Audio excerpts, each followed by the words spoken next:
Yo, what's up mga tol? Laing adlaw sa ato ang a day in my life as a trabahante nga sig panarbaho pero way kwarta. So karon mga tol, ako lang i-share nyo ako ang nightlife mga tol. Kay sige naman lang tag day, aw ari na punta sa night. Pero usa na magsugod mga tol, ato sa ni shout out ang atong mga number 1 followers ug number 1 nga sharer na to mga tol sa ato ang vlog nga bisag bago pa lang ta nagsugod, automatic na din sila ni suporta na to. So mao ni ang ilang mga ngan mga tol nga nasa video nako karon.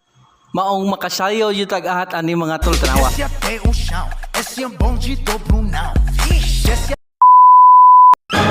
So karon mga tol kay excited naman ta malakaw sa tong nightlife. Matik lakaw na dayon ta.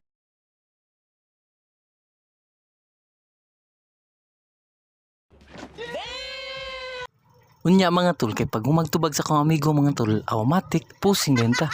Wapo beta. Pag magpusing mga tol, paandar din ta sa tong motor. Pag magpaandar sa motor mga tol, kay ni andar naman, matik adto din ta sa lakir. Unya pag suod na kog lakir mga tol, nakakita pa man kog mga gwapo.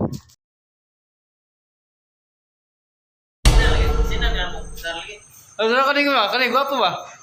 Oh. Dua. Hoy.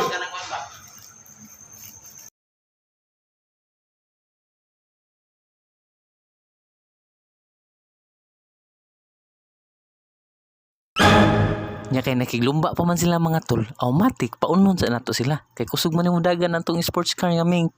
Nya pag uman mga tol, automatic naabot na pud ko sa among praktisanan. Nya mga tol kay pag abot na ko sa akong nightlife mga tol, ibutang din natong gamit. Pag umagbutang sa akong gamit mga tol, automatic pusing dayon ta. Nya pag human ako pusing mga tol, ni duol man sa akong mga kauban, kay mo pusing man sa kuno sila. Automatic. Unya mga tol, kay naa naman sila, unya kompleto na pud mi, automatic magsugod dayon ta.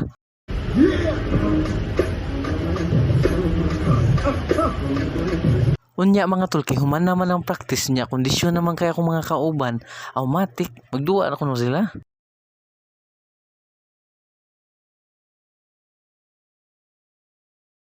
Nya pag human na mga tol, kay padung naman mi uli, mapusing sa akong kauban.